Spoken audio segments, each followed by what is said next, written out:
Hi, I'm Erin Amos, your 2018 Junior Pan Am bronze medalist, and you're watching Garage Strength TV. Make sure you like, comment, subscribe, and ring the notification bell. Peace.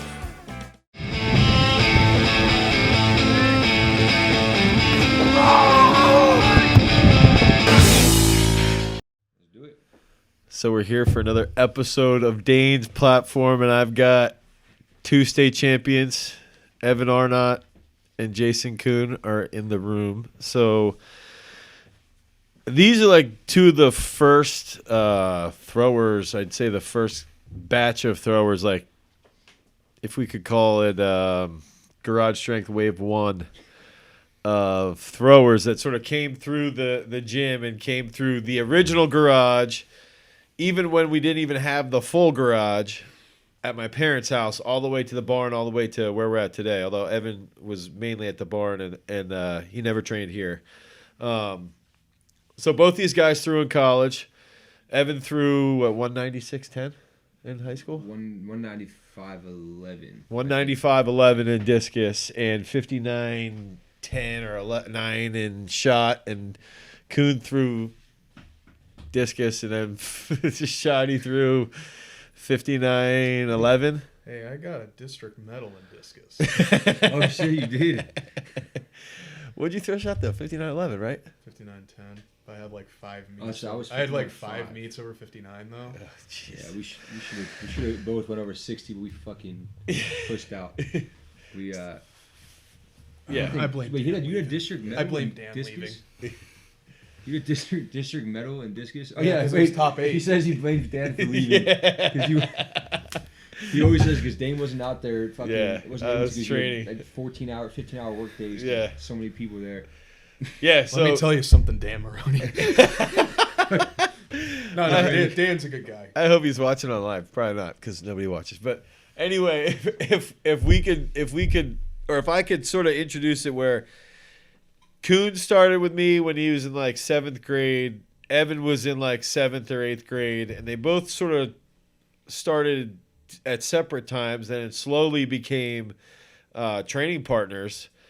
And I would say Evan is still the weakest person I ever got at the beginning of his career. He couldn't even bench a 45-pound bar. And then by the time he was done, I think he had benched like 340 or something. No, fuck no, dude. I got like 315 for one on Okay. like a pad bench. Okay, Or something. 315. Like barely got that or something. Still over 300 pounds. And he had cleaned 280, snatched 230 or 225, something like that. And then again he was a Division I collegiate athlete. Had some injuries in college, and whatever. Shit didn't go throwing, but the way of throwing. But You can be a dick about it. but now it's gone the way of college. really good filming and really good footage that you get, and nice softcore porn sometimes too. Softcore being, yeah, I'll leave it at that. But no, it's cool because we both started here as throwers. Now we're both graduates from college, and we both are multimedia and like videographers. It's a weak mic. Yeah, so we're it's crazy that we both started as throwers, training under you. Yeah. And now we're both have the same exact career. Well, and for me, And it's it's cool because I've employed both of you, like not employed, but paid you to do shit where it's like, wow, these are two guys that, and that's something that I'm proud of myself, even with the gym, is that all of my employees are people that I used to train or are still training, and with both of you, we use Kuhn every day, and then you've done stuff for Earth Fed Muscle, and I still know that at some point, even if you don't come back here, we're going to do more stuff with Earth Fed Muscle or even with Garage Strength. One thing I'd said to Jason was I thought it'd be cool if, you did your version of our throws vlogs that we're doing every week or something like that, just to get a different spin. But I think, so I don't even really know where to start with this other than the fact that you guys were like the original Garage Strengthers, and you've sort of seen, the start, literally where we're in my parents' garage, and I'm 25, 26 years old. I still had hair. You were you were cut up too. Yeah, I You was were like leaner. 220 pounds. I had a little wood stove in the middle of the garage, and then you saw it sort of transfer into the barn, and then the addition at the barn, And now what's ironic is you came tonight, and Yeah. tonight was the busiest night in the history of Garage Strength. Tonight? Tonight was, yeah. So you sort of saw Shit, I walked in, it was packed. On all the platforms were being used. every platform was used in the front room, and the back was absolute mayhem. Yeah. So like you've sort of seen it from literally nothing to now. There were still bikes hanging up in your parents' Yeah, garage. yeah, Like One section was like there's still their garage. Yeah. And then I still remember that was when you snatched 300 pounds the first time. I was Yeah. in that garage, and you were Yep. like, "Fuck!" Yeah, And, like, going crazy shit. video. But This when is I where walk in here, Kuhn needs to cue the 300-pound snatch video again and put this into the podcast when we're editing. Jason. I mean, it would be the second time I've done it since working here. So. Second time in 3 podcasts, like every other podcast. is this the first few times you guys are recording the video of the podcast? We've done a couple where we've recorded the video. Dude, he's been working me like a dog the last 3 weeks of these podcasts. We've been recording at least 3 to 4 podcasts each week. Shit. Hey, that's so what this I do. is Podcasts. we're probably up to 12 podcasts. I now. remember- between this and Throws You and then Earth Earth Fed. Muscle. Damn, I remember when podcasts were not cool yet. Yeah. And you were like, I want a fucking podcast. And I was like, Dude, all I- that shit. I remember. I wish you guys would have been like, Dane. Yeah. Imagine if you guys knew what you know now when I was starting out. Yeah, because you had all the ideas for videos and all the stuff you wanted to do. I just couldn't do it, dude. I Yeah. didn't have the manpower. I had it was you Yeah, and yeah. Dan, and then who it was DJ came after Dan. So yeah. That was. Yeah, I we just got remember I close. was like, who wants to fucking podcast? That's so weird. Yeah. And now podcasts are like They're a huge huge. thing in media Uh-huh. to just talk about topics and then advertise too for your company. So it's crazy. take me or just explain to everybody what it was like coming into the gym, into the original garage, in my parents' fucking garage, while my mom's grilling chicken and yelling at me. It was I don't know. When I first walked in, 'cause the reason I found out about Garage Strength was Jason. Yeah. Fucking Jason came in. I'll never forget. He came into like show and tell with like shot put, and he came into class in like 5th grade, 6th grade. He's like, "Yeah, I throw shot puts. What the fuck is this kid doing?" And I then didn't start training with him until 8th. Yeah, I No, know, but he but said he not brought it in. show and tell. He came in, so I remember I was like, all right, this kid throws shot put, and I joined track to be a fucking long jump or whatever. Yeah, yeah. And then I was like, wait, I know this kid. Like he throws. I'm gonna go out there and throw discus. And then Jason's like, yeah, I trained with Dane Miller. Okay. I was like, who the fuck's Dane Miller? You know, and You're 7th grader. yeah, and I was like, who the fuck is Dane Miller? And I went out to the garage, and I was like, all right, we walked in. You had one platform, maybe Yeah. 2 platforms. There was one, I think, at the first time when you Yeah, first and started. to be honest, I was like, what the fuck is going on? Like, this is literally a gym, like a garage. It's Yeah. a gym that's a garage. Yeah. And I just, I asked you, I was like, yo, like, I was douchey. I was like, I want to be fucking big. I want to throw far. With your curly hair. Yeah, my curly hair and arms that were this skinny. But I don't know. My first impressions were like, how am I gonna get good at this place? Like, when I think of a gym, I thought of walking into fucking body zone and or shit. Golds Yeah. or something. But then after the first session, I was like, holy fuck! Like, I want to do Brutal, this. And yeah. you were like, yo, man, you stick around, give me 4 years, and I'll turn into a state champion. Yeah. And I remember I went home to my parents, and I was like, he said I'll be a state champion in 4 years, and I was a state champion in 4 years. Yeah. So my first impressions were this can't be what it is, you know. It's Right. No one really knew who you were. You were just getting into it, and then you turn into a savage coach. Yeah. And it was amazing. I don't know if I answered that question fully, but No, that was good. you know, it was I like to hear my horn get tooted. yeah, oh yeah. But yeah, no, Dane. I guess I should look at that camera, but Dane is a fucking incredible dude. You know, I was a little pussy coming. I'm still a pussy, but I was a pussy with everything. Lifting. I didn't really have a direction in my life that I wanted to do. And learn discipline. And Jason was the person that pushed me as well. This dude was my fucking training partner, roommate at one point in high school. That's what I want. So I wanted to hear Kuhn's take, and then sort of segue into you guys living together for like 4 or 5 months, whatever it was. And then what's crazy is my perspective of the whole thing that's going on, because that period of my life was such a blur. Mainly because I was working all the friggin' time. And then you had fucking Lyme disease. I had Lyme. Yeah, it was like just this, Lincoln was born, I think a year prior to your guys' senior year. 2011. You guys graduated in 2013. So he was at least 2, I think, before I left high school. Yeah, because he was 18 months when you guys graduated. Okay. Yeah. That's right. He was walking at like 8 months. He was a little freak 9 months. athlete at that age. Yeah. That's because he used to walk around in Jason's shoes, weightlifting Yeah, shoes. yeah. So yeah, he was young. But Jason, your take on all that? Let's hear it, kid. What, training in the gym? Yeah. Initially, I need to get close. We need to get close to this microphone. I forgot about that. You have to. It's a cheap mic. I guess from the beginning, you said. Sure. I mean, you said in 4 years you could get Evan to win a state title. I remember you saying that if I were to ever win a state title, you deserved a fucking medal. So, these are kind of the two different paths. Wait, I didn't say that to you your first day. No, but you did say it to me maybe after year 1 or something. So that might even be worse because that was a year of him seeing me do very unathletic things where he came to the conclusion the chances of this kid getting a state title is fucking 0. So I think one thing, I meant to bring this up actually on our way to Brooks's farm day because me and Luke were kind of talking about what it was like training with you in the early days, right? Now I know Luke didn't really come until his senior year. But one thing I wanted to mention in that conversation was what I can take away is my athletic career, especially in college, did not go the way I wanted it to. Just a lot of shit kind of didn't work out the way I wanted it to, even trying my hardest to make it work. But what I can take away, and I know for a fact, Evan, you can take away from this too, the time I spent training here molded me to become a much harder worker. Hell yeah. And take that into my own life outside of training. Right. So right now I'm not training now. Maybe I'll start up again. I fucking surprised myself and squatted the heaviest I've squatted in 2 years. So maybe we'll see what happens with athletics. But I think just training as hard as we did in high school and really developing that work ethic that early on really kind of took me into how to prepare myself for life and working, outside of training and actually being an adult and not being a crybaby millennial who thinks work is too hard because I'm willing to come here from 7 to 11 at night if that's what it takes. Yeah.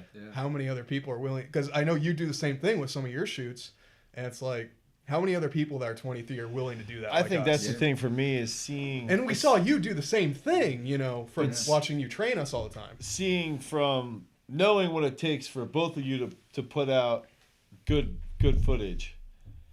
I have a better appreciation for videography or whatever you want to call it. I don't even know what the all kinds of official different terms. Yeah, but I'll sit there and be like, we're filmmakers, Dane. yeah, so Be really pretentious about it. Filmmakers. So seeing that and what I think is cool is that I think you guys are that first wave of sort of professional filmmakers that if a small business like me can invest in and you guys are busting your ass for me, it's going to pay off for me, online or whatever else you guys are doing. So you're showing people now that you guys can make a living doing this shit. Dude, 15 years ago, being a videographer, unless you're out in Hollywood and you just caught some breaks, it's or in New York City, you're not going to be, you're not going to be able to really make a living. And I think even Evan talking with you, and I know you are in LA, but at the same time, it's you're dude, I'm out here fucking working the grind, trying to meet people, trying to, and trying to get shoots with all these different people that you can. And it's almost funny because when you're texting me, and I know he's like this too, it's almost like you have to push people to coordinate the shoots because you're willing to work that hard, and that's where Kuhn's like that with me. He'll be like, yo, we got to get these shoots done. We got to get these shoots done. I'll be like, fuck. Yeah, it's a lot of work. Especially people don't see that oh, you make a cool video they don't know what it takes. 2 hours. It takes us probably 20 hours to put a good video together in the editing room. So it's there's a lot of behind the scenes people don't see, and that's why that's a big thing now is that the field's oversaturated with videographers who think they might be able to do it, but at the end of the day, dude, it's similar to strength training. For me, is I'll see what some of these guys are doing, and I'll talk to him about it, and then I'll talk to Trevor about it. And I'll be like, let's see if these guys are still doing this in 6 months. Yeah, and they can't keep it up because they don't have the infrastructure. They don't have, I'm looking at it he's coming on board. We've worked with you, and it's I'm investing in him for at least 18 to 24 months. Yeah, and I want to see what happens with my business, and that's at the least, and that's just from garage strength. That's not even from earth fed muscle, and then it's we've worked with you, we've worked with this other guy, Joe, and it's like, you guys, you learn that work ethic, but you're also learning how to push yourself even further. Where like, in the weight room, you're pushing yourself physically and you're pushing yourself mentally, but now you're starting to see like that mental side's more of an impact than the physical side, because it's like you guys were the ones that would show up before school, and then train again after school, and that's where this stuff is paying off. Is like, because you're coming in. I forget that sometimes. Yeah, that's the thing, and that's where I was lucky with you guys is like you guys wore that first wave, and you listened to everything I had to tell you. Yeah. So if Dane says jump off a fucking bridge, we're jumping off a bridge.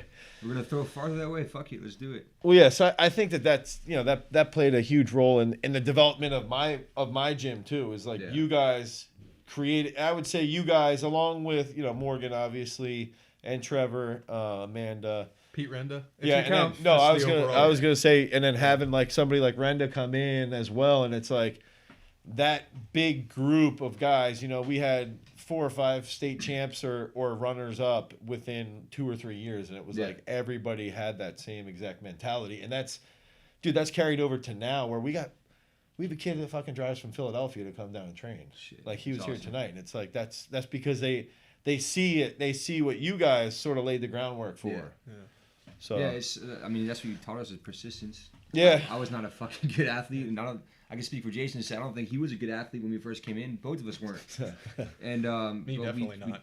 We took 30 throws a day, for fucking 5 years, twice a day sometimes. Right. And it's the same thing with filming. 6 days a week. And that taught us to in our career. Like he's putting out 6 videos a week, editing 40 hours a week. So it's like it's the same concept that you're putting in reps. Yeah. But in a different way. So that's why I reach out to you all the time. I'm grateful that I came to the garage, because if I didn't, I wouldn't have a work ethic, and I'd be slacking my way through shit right now after college. But yeah, and I think I don't think either of you guys do this. I think Evan's a little more emo like me than you are, Jason.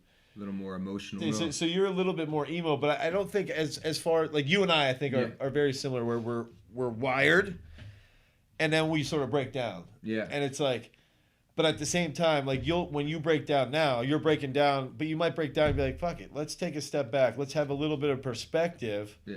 And think about where I'm at. You're 23, 24 years old. 23? 23.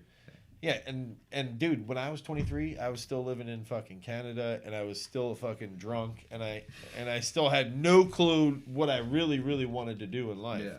And that's where for me it's cool, because it's like he's told me, he's like, I don't know if I want to throw anymore. I'm like, dude, I don't fucking care what you do, because you have value elsewhere in the world. And if you do want to come back and throw in 2 years, you can. If you want to come back and throw in 4 years, you can. If you want to come back in 4 weeks, you can. Yeah. But you're still laying that groundwork for a career that will be, and I think that's ultimately like, if you don't go to, like everybody always says, Dane, what do you want to do? I want to train as many Olympians as I can, but I also want to train people who are going to fucking contribute to society. And it's like, people will say, oh, what's Evan up to?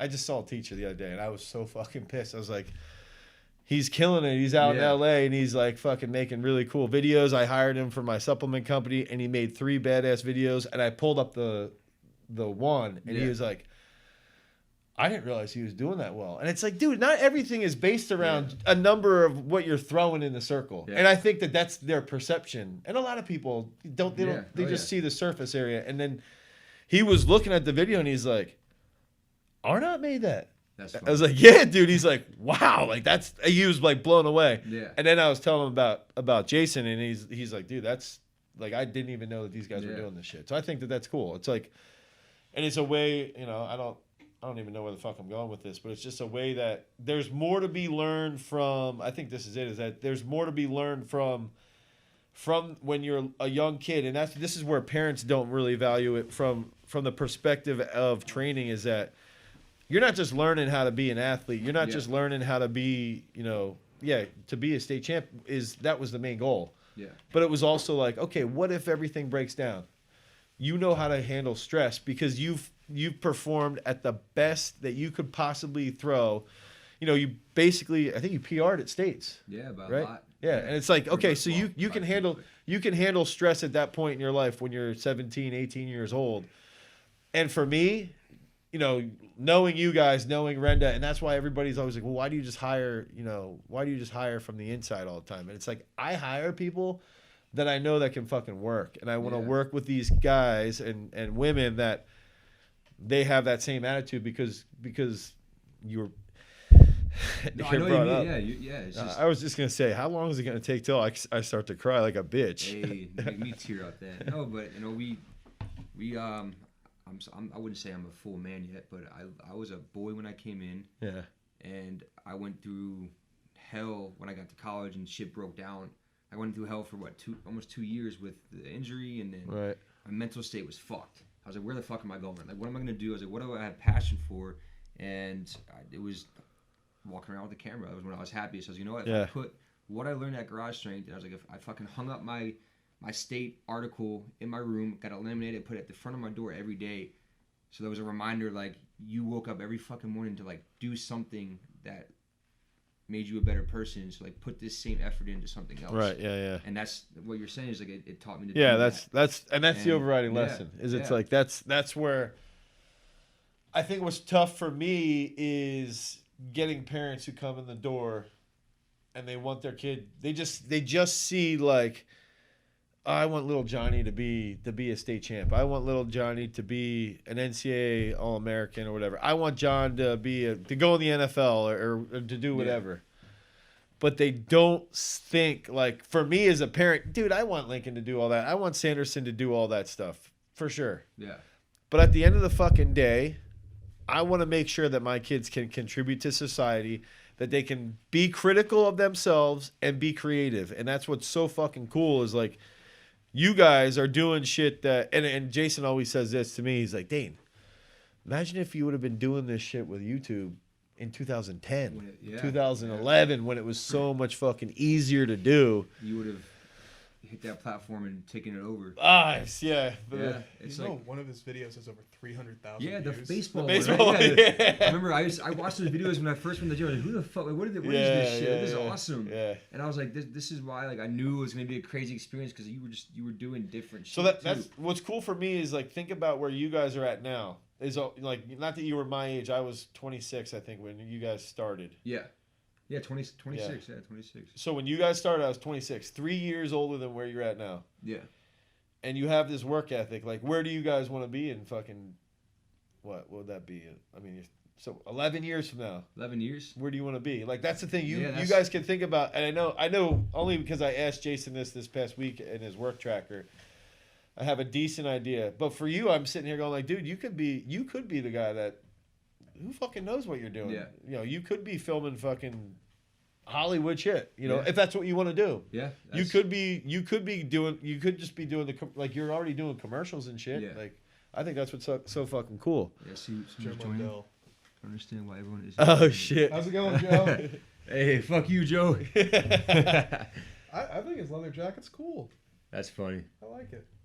That's awesome. But yeah, I don't know. In fucking 5 years, That's the thing. But that's the stuff that like I know where I want to be, but like I just don't know exactly, you know. Yeah. Like, but so for me, it was like no one was asking me those questions. yeah, No one was saying, Dane, you got to do a better job on YouTube. I didn't even. I was talking about this with DJ when DJ started. I didn't have a cell phone until his second year of training with me, and I feel like if I had a mentor to be like, you want to run a fucking business, you got to value this stuff. You got to value, you know, getting that content out. And that's something that I'm struggling with even now, where I'm like, dude, if you walk into this gym, you walk in and you're like, what the fuck? This place is crazy. Like, this place is awesome. Like, everybody's killing weights. There's Olympians here. There's you know, Gwiz just got his second world bronze medal in freestyle wrestling. And we still struggle. People still don't even really know who we are. yeah, So it's like I that's why I'm just asking you this just to see what you're thinking, you know, knowing where you were as an athlete and the way your wheels spin. Yeah. And it's like, is it going to be about money? Is it going to be about what you put out content wise? yeah. Is it going to be about who you're working with, or is it going to be like ultimately all those things? Yeah, it's gonna be pretty much all those things. But for me, dude, it's gonna be about being fucking happy. Yeah. Just based off of how the hell I went through when I was down from losing throwing. Yeah. I I was so fucking depressed and shit that I didn't want to do anything. I didn't want to work. So like I would rather be right now. I'm happy. Like I'm shooting content that I get to pick. I want to shoot. I get to enjoy life. I get to have time to travel. And that's what I want to do. I want to continue doing that, and I just want to travel the world and shoot content for whatever fucking brand possible. Yeah, that's good. So I don't really have. I do have set goals, but it's not so set in stone that I've got to have a studio by the time I'm 26. No, I want to just put out the best content I can put out. Joe, yes, I did. I got access to that video that you sent. Sorry, that's for the Instagram question. That's for Joe Kingery. that's for a throws analysis that he purchased. Hey. $10 at throwsuniversity.com. That's who is you and who runs that Instagram? Trevor runs it. Yeah. The Instagram? Yeah. Trevor puts up. He puts up some of that stuff. Most of that's me. Dude, you should have a camp, a Throws University camp. Like, Yeah, we have one in the winter. Oh shit! You did have one? We're having one coming up. Dude, we're just so bad at putting this shit out. Like I'm so bad at it. Like I made a promo video for you guys a few months ago, like before the most recent camp. I don't even think we You used guys it. never used it, Dude. It's so bad. Dude. That's you watch Gary V. Yeah. He talks about how like you have to put out consistent content all the fucking time. Yep. I always watch his shit for like motivation. Yeah. But that's nowadays everything is social media. Like Well, that's where everything's Instagram, everything's YouTube, everything's Facebook. So with it's like something like this, so we're on Instagram Live, and this is the goal. I shouldn't be sharing a secret with everybody, but it's like we're on live, right? Yeah. And then Jason will take this, and we've got the macro content of the podcast. Yeah. And we have the video that's going to go on YouTube, but then we're going to splice it up, and we can also then use it on Instagram story, on the feed, and it's like, and put it on Twitter, and put it on Facebook. So it's like trying to use something like this. Yeah. And hit all these different areas. But then it comes dude, out. and then what's funny is like now where I'm at is like that concept. He and I get it, and he and I understand it, and everybody here gets it. But it's similar to where I was in 2010, 2011, where I didn't have the resources to go on YouTube back then. Just because I didn't get it. Yeah. You know, he and I get it, and it's almost like he needs a little bit of a help because he's doing so much other shit. That it's like hard to keep it all. Yeah, it's hard to keep it up because you need a fucking team. Yeah, dude, that's where I'm sitting there and I'm like, from Earth-Fed Muscles perspective and from Garage Strength's perspective, and I'm going, shit, man, is this what I need to invest in more? Is this, and that's why I think I messaged you like a week ago, maybe. Yeah. And I was like, and I always just go back to that where I'm like, how can I convince Evan to come back to the East Coast? And I want you to know that I get it. I get why, and I get like when you're out there, like, I mean that you're out there, and I do at the same time. I want you to know, like, I still value you, you know, and it's just it's so hard to figure out, you know, we're not making that, we don't have that income yet where I could be like, yo, I'll fucking get you to come here. I guarantee I can get you. You know. No, hey, dude. When you texted me that, I was with my girlfriend. I was like, dude, Jason was like one of my best friends in high school. I lived with this kid, and we fucking lived together. We ate the same fucking food, took the same supplements because we both didn't want to lose to one another in shot put. Like, if he drank fucking 7 eggs and orange juice, I drank 7 eggs and orange juice, even if I didn't want to. Right. So I was like, I can only imagine the camaraderie and like the competitiveness if we worked together. Right. You guys would push the shit out of each other. I was telling her, I would literally, we would probably compete in videos, and it would make both of us better. Way better, it would be so cool. Which would then make the businesses better. Yeah. So, but that's, I would love to work here, but I'm like, I found my life out there, but I never know what's going to happen. You know? Yeah. Well, that's the other thing to think is like, dude, I didn't think, I mean, I had these dreams and stuff that I wanted to own a place like this. Yeah. And I have dreams of where I want to be. Yeah. But at the end of the day, like, I don't know where I'm going to be. Yeah. I don't know where I'm going to be in 5 years. Like, I just had a coach. I just had a coach talk to me and say, "Hey, somebody at a big time football school was talking about you being their strength coach." And I'm sitting there like, "Fuck."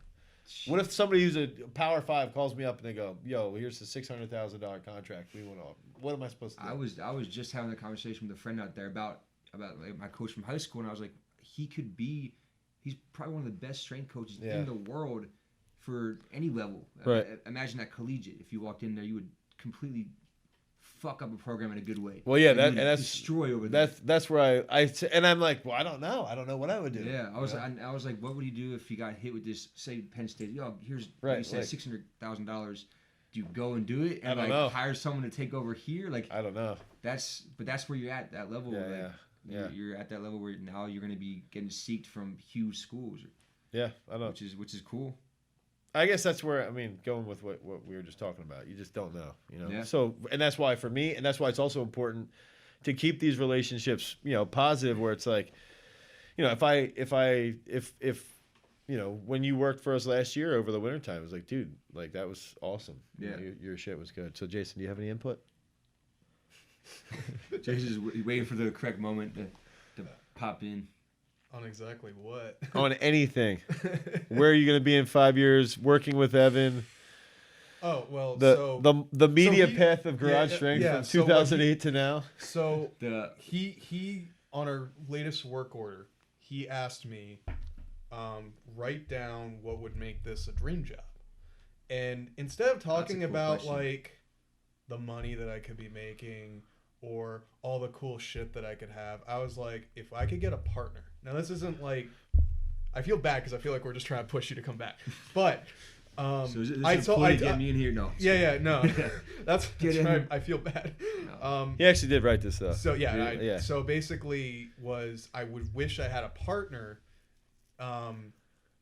You mentioned the competitive aspect. I didn't really think of it as a competitive idea, but more of like, I know that there are things that I lack in that could make this business so much better. Like there are things that you do where I don't feel like I have the brain to really think up ideas that you've done.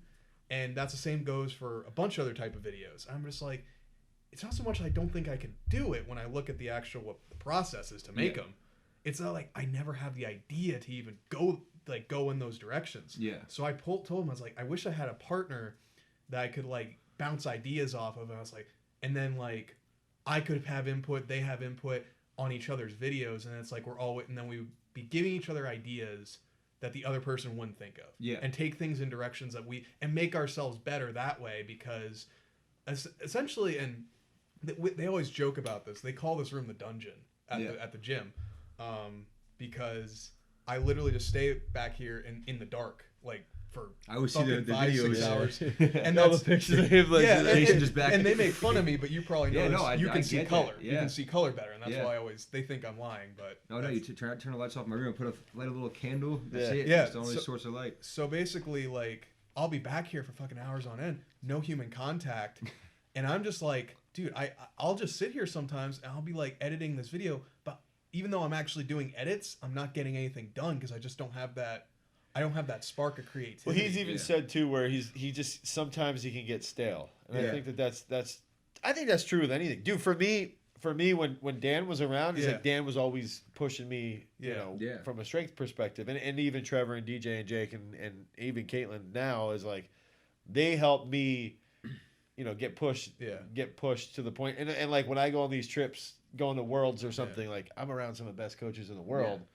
And I get to ask some questions, and it's like that's a spark. It's like, oh shit, man, I haven't done that. And it's the same thing with you guys. It'd be like, well, hey, Kuhn, why don't you throw this in there? I think that would add a little bit of a flair, or it would highlight something. Yeah. And that's why I always ask you guys for your opinions on stuff. Right. Like, I don't know if I should do it more or less because it annoys you guys, but at the same time, it's like, my biggest fear working here for the amount of content I put out is that I'm gonna hit that point where every video is the fucking same as last week. And that's where it's like, I know I don't want to get in that rut, so I'm trying new things. Some of them don't work, some of them do, but it's like I'm constantly worried that's like, I need to get a video out by 4:00 today. Might as well just string this together, and I don't want to get to that point where my creative spark just dies because I'm putting out content so much. I like the fact that I have the ability to put out content. That's where I'm always like, dude, if I just had someone like looking over my shoulder, like looking at what I'm doing, and just like gave me that 1 or 2 inputs. Yeah, but here's my question for Evan. Yeah. What are you doing to keep yourself that's a good point. To get better? Smoking weed? No. No, that's okay. I'm just kidding. I don't smoke anymore, but that did help. That did help with creativity. But anyway, that doesn't. I was gonna say. One second. That doesn't affect me. Really? I don't get creative when I smoke. Oh shit. I don't know. That's just me though. I just get stupid.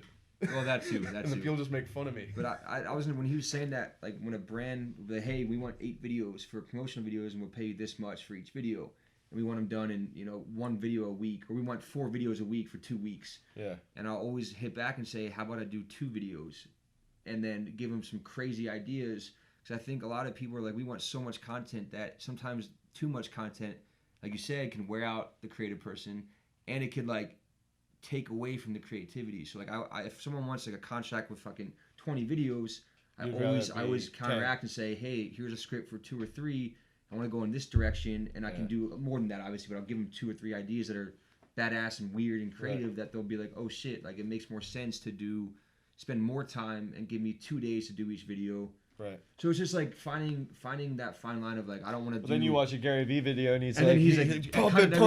That's where it's hard. It's like, because you have Yeah. to put content out every day. Yeah. But I think the content every day is like the vlogs you do are dope. Those are awesome. Like I love seeing the vlogs that you guys do. Those are like content you should put out every day. Just simple cuts and coming up with ideas to tell a story. But I think like promotional videos, that's where like it's going to be hard to keep the creativity if you're doing the same, like too many of them a week. That's where it becomes really fun. 'Cause that's hard for me too. Like when I did those videos for you, even though it was 4, it was like it's still hard. It was still hard in the editing room to be like, all right, how do I make them different from one another? Right. But it's just like finding that fine line of not doing too much. But do you watch other people, or do you have specific people? I watched Leonardo. I don't want to say his name wrong. Leonardo de something. It's a video called Watchtower of Turkey. I don't know if you saw it in film school. Probably my professor played it. Is that an older film? No, it's came out in 2011, 12, maybe 13. It's a video up on Vimeo, YouTube. I mean, the dude's unfucking believable. Yeah. And he's like, I watch it every single morning when I wake up before I go to the gym, and I watch it every fucking night before I go to bed. It is the most incredible video ever. And I watch that. It's just like in throwing, I'd watch specific people before I go to practice or before I wake up. Right. I watch that, and I watch, oddly enough, I watch old videos. I watch that transformation to a champion video. Like sometimes before I edit, just to get like pumped up and like come up with shit. I don't know. The creative thing for me is just like, if I think of a weird idea, I write it down right away. Like I'll text you, I'm like, hey, idea for some shit, and I'll text it to you. Yeah, like the other day. Yeah, like I have some of those ideas. He and I did the one DJ brought up, and it was almost exactly what you had said. The Tuesday one, the Talent Tuesday. Yeah. There was another one you sent me like I want to say 2 months ago that he and I had talked about. And here's the problem with me is that you'll send me something. Yeah. And then I'm like, yeah, dude, that's a good idea. And then I'm like, okay, where's Sanderson? I'll start sending them to Jason. Yeah, but I think that's one thing too that I think you could do better is just, dude, have like a little notebook on your hand and or in your pocket and just write down ideas while you're in there. Yeah, while they pop into your brain. There's like, I'm usually pretty okay about. Yeah, we do Vox quite a bit. I Vox you quite. But a bit. the only problem, the only problem is that Voxers sometimes it's like those ideas get washed away and they don't get applied as well. It's sort of just like a. And I'll try and watch quite a bit of film myself where I mean not like movies or anything, but I'll watch other people, because here's the thing that I struggle with is like, we're doing weightlifting, right? We're doing throwing. We're doing, just the same repetitive stuff. And the sports that we have, sadly, are so repetitive themselves that it becomes hard for me. So one thing I had said to Jason, I was like, dude, I think that like one thing we could do the next time he films in the weight room is that I say, okay, Jules has to hit a double at 120 kilos. Haley's got to hit a snatch double at 71, and we just sort of like make this dramatic build up to see if they hit it. And I'm like walking the camera, and that's where I would like to be a little bit. Maybe I need to be a little bit more creative to help him as well until we get to the point where we do have the resources that there could be that Joe could be here, because Joe's really good. Yeah. I don't know if you've seen some of the stuff. I saw the Earth-Fed Muscle, the witches, the one where you're dressed like a little douche over there. What are they called? Lederhosen. The Lederhosen, yeah. I was like, I saw that old lady. He did a skeleton funny. video that's legit. I didn't see it. Skeleton? Is it like animation or whatever? Or just about a skeleton? No, like he put us all in like turned all the lights off and it's glow in the dark. Oh shit! And we're like Is dancing. it on the YouTube or Facebook or? It's on the Vimeo. It's Actually, on the Vimeo. I think it Oh, might Joe, be on dude, Joe. Docking Oh, no, that's not Enterprises. Joe. I Never think it mind. might be on Docking Enterprises YouTube. Okay. Barbells and heels. I'll like share That's it a with cool you. name. Okay, so I did want to mention though, like kind of what you're talking about the repetitive movements. That's honestly been like one of my biggest struggles. I'm like, there's only so many different ways you can film someone snatching or throwing a shot put. right, and I think that's until just, we have like a drone for throwing that we can actually I saw get you guys like. did that Full House parody. yeah. And I think that's like that was a technique we did in film school. Like in school was like do parodies of other commercials and videos. Why don't you do like each week get creative and like go find a commercial and fucking And just say, okay, we're gonna do this, We're gonna do exactly like this. and then you just see which one's working. Yeah, Don't. exactly. Who fucking Like, cares if it doesn't work? There was Yeah. so I had a company reached out to me and asked me to give them ideas for part of my interview process. Had to do a mock video, and I was like, what the fuck do I do? Like they want 10 different options. So I just did parodies of shit. You guys ever see the Incredibles? Yeah, I mean, I know what it is. Yeah, so like they're like, I want you to show us like a way you present new denim to an audience, like new denim jeans. Yeah. So I was like, what if we just do a fucking parody where the guy's like, where's my super suit to his wife, but switch all the dialogue to like, where's my denim? So it could be like, where's my earth-fed muscle? Where the fuck's my protein? Yeah. But it's the same cuts, the same framing, the same everything. And it's Just, laid like, out doing that. parodies I of mean, stuff that's honestly like what stand-up comedians tend to do. Yeah, Is they'll do the exact same thing. They just see something and they're like, and they'll mock Yeah, it and they'll exactly. twist it to be their own thing. And then you're not have to worry about copyright because it's parody, so Right. you're fine. And then you could do like fucking Humane Society, like yeah.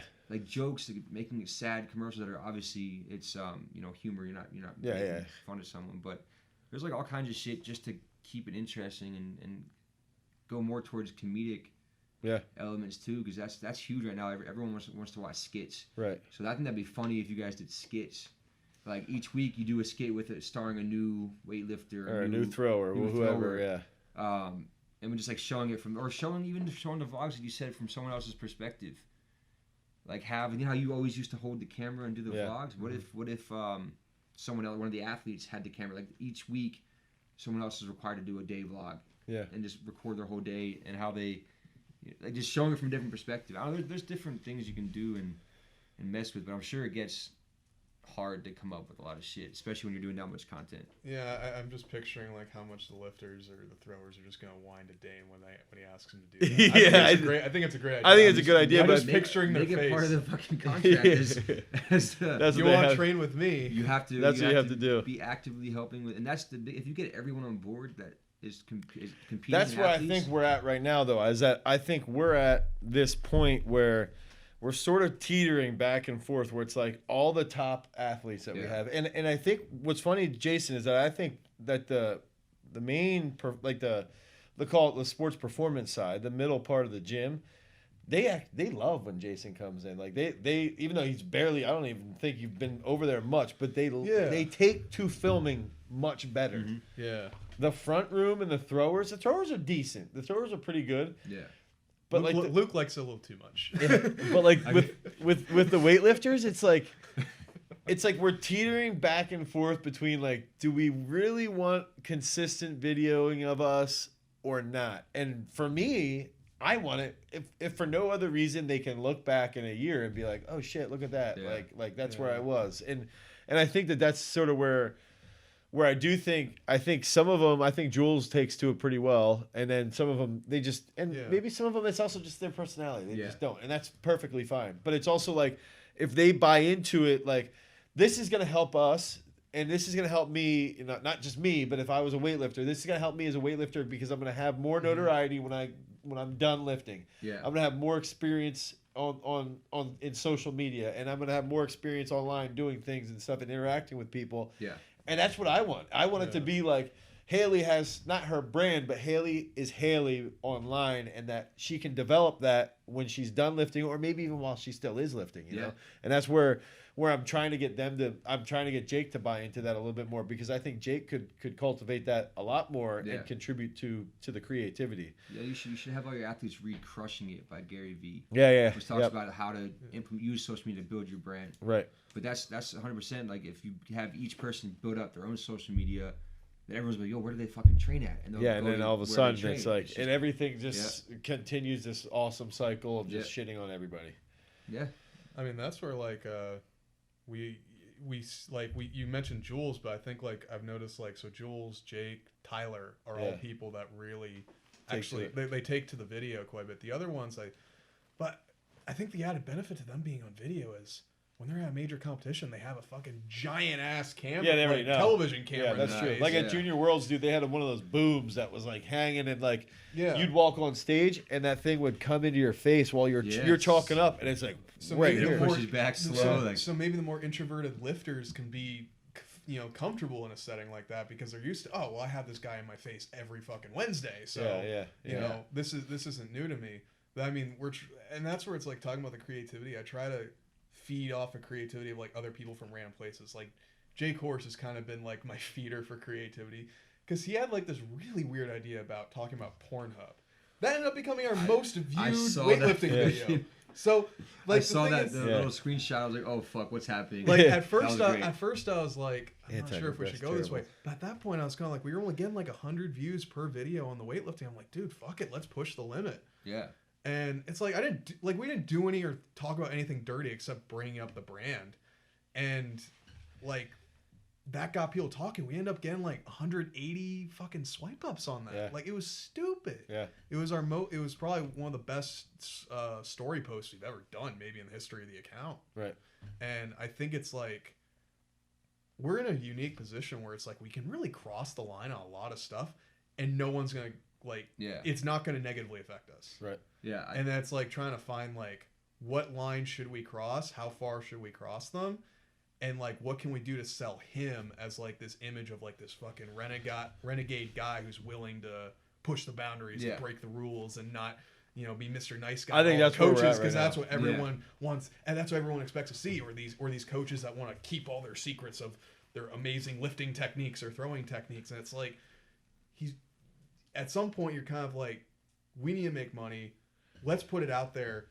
The fact is, if people aren't going to listen, they're not going to listen. But if you put it out there and really push that brand and like get his personality and other people's personality going, like that's entertainment. Like I hardly have to do work with the vlogs because I just put a camera in front of like Sam, Noah, Dane's face, and then just entertainment kind of happens. Yeah, that's I'm really lucky in that. I don't have to push you guys that hard. I have to push Sam maybe a little bit when Noah's not around. But outside of that, it's like there's so many characters at the gym that's like it's just entertaining because I can go from two schools and those two throwing teams. Like the atmosphere you get here is unlike anywhere else you'll ever be. Yeah, that's dude.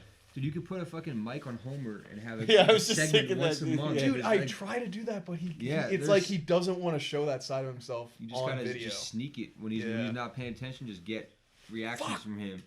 Damn it, bitch! God, motherfucking damn it! Fuck, shit. Just while trying to do a 300-pound deadlift. There's so many there's so many fucking funny stories from high school. Right. Just like getting when Dane that day Dane flipped on me for being a dumbass and coming in like 2 hours late. I was hanging out at McDonald's drive-thru with my girlfriend in high school, being a douchebag. Oh yeah. And I showed up with all the freshmen 2 hours late. And you ran over, I fucking pissed my pants. You're like, what the fuck are you doing here so late? It's like getting those reactions. I don't know if you still go crazy as much anymore. Yeah, I do.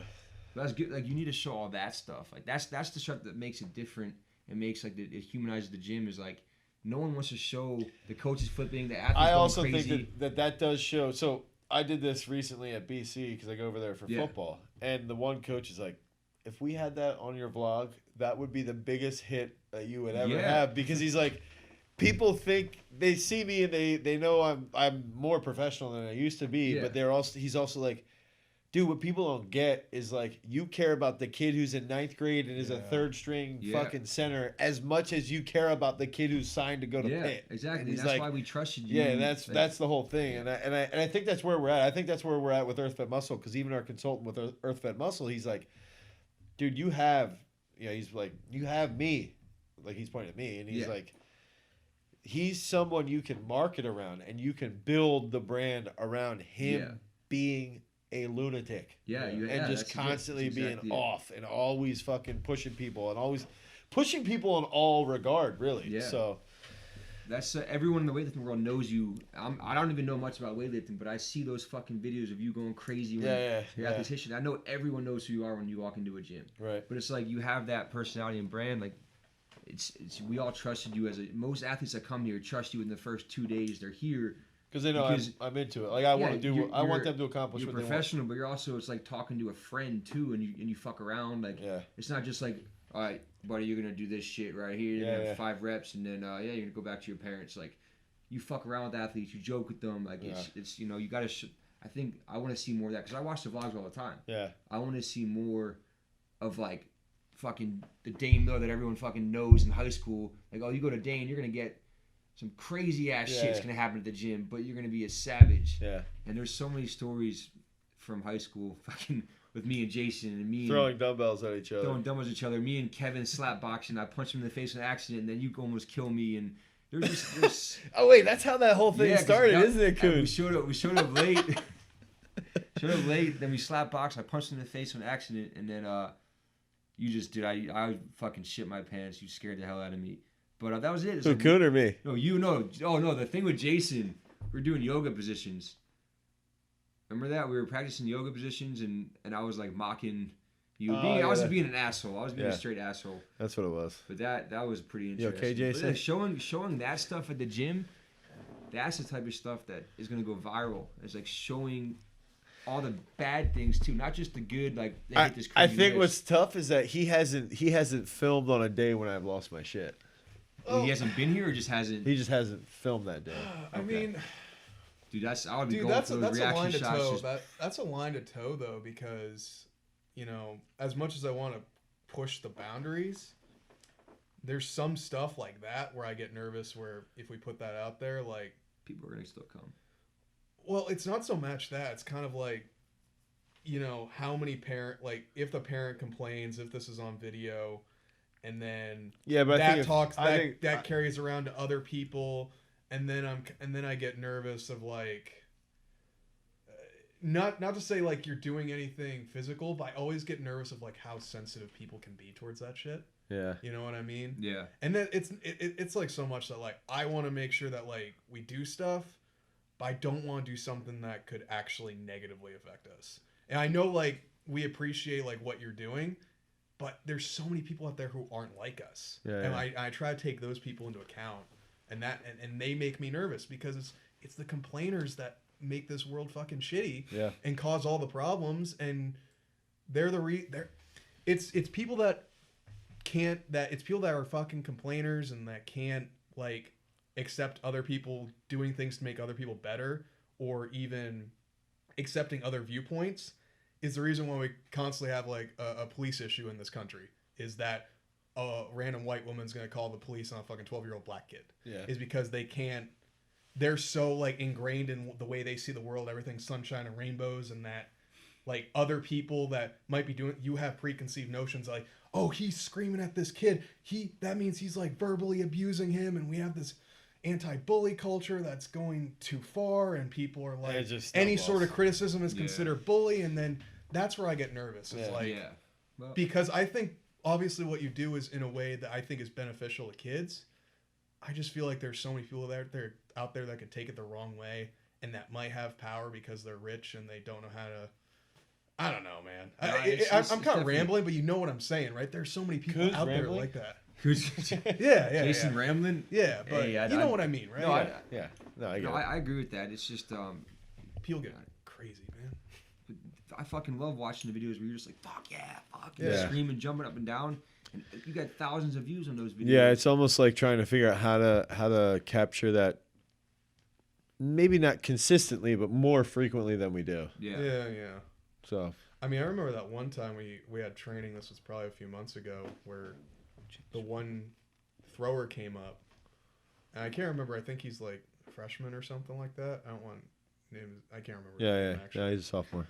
Okay, sophomore. But you like called him out like in the middle of throwing practice, and he doesn't throw far. He's not that great. But you were like challenging of him in like his ambitions. Like, you don't have the same goals I do. Why would I train someone who doesn't want to push themselves and do something to make themselves better? Why would I want to work with someone like that?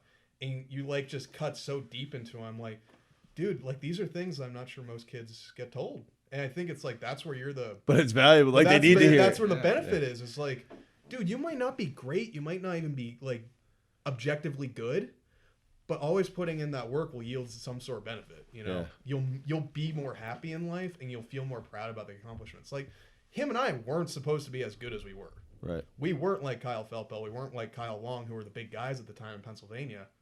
We weren't their quality of athlete, but we beat them. We threw far enough to beat them. Yeah.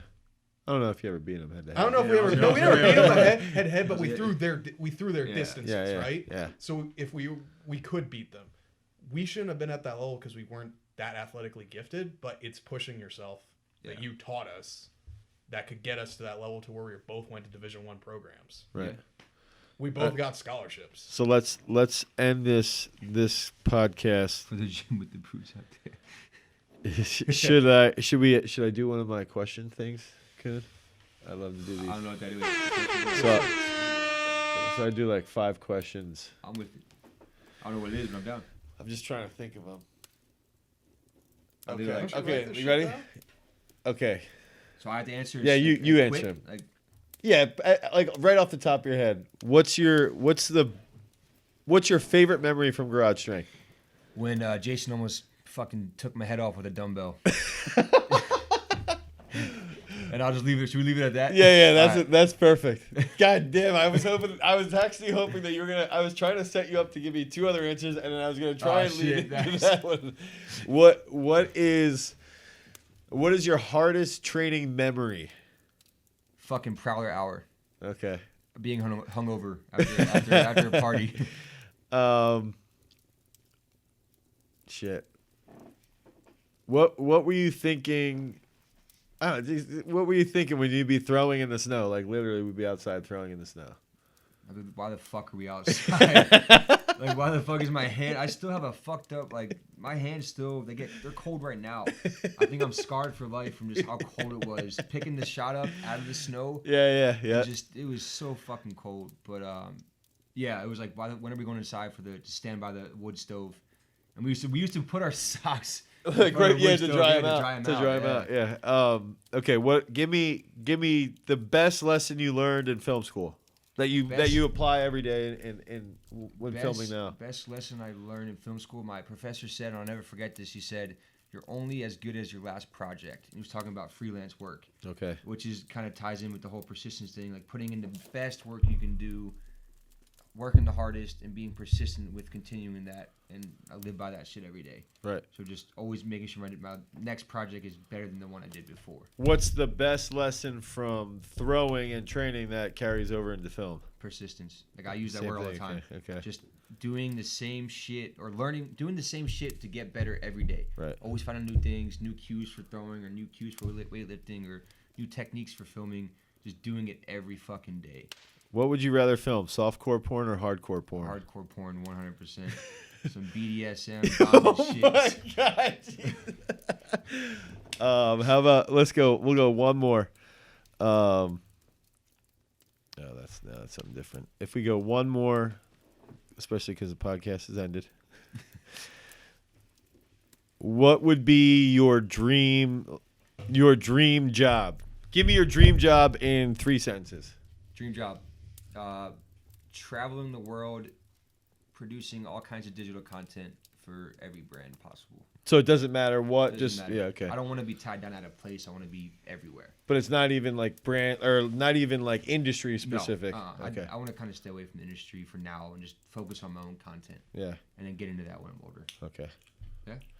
Okay, Evan, thanks for being on the podcast. Thank you for having me. Kuhn, thanks for being a participant as well. Hey. Thanks. Peace.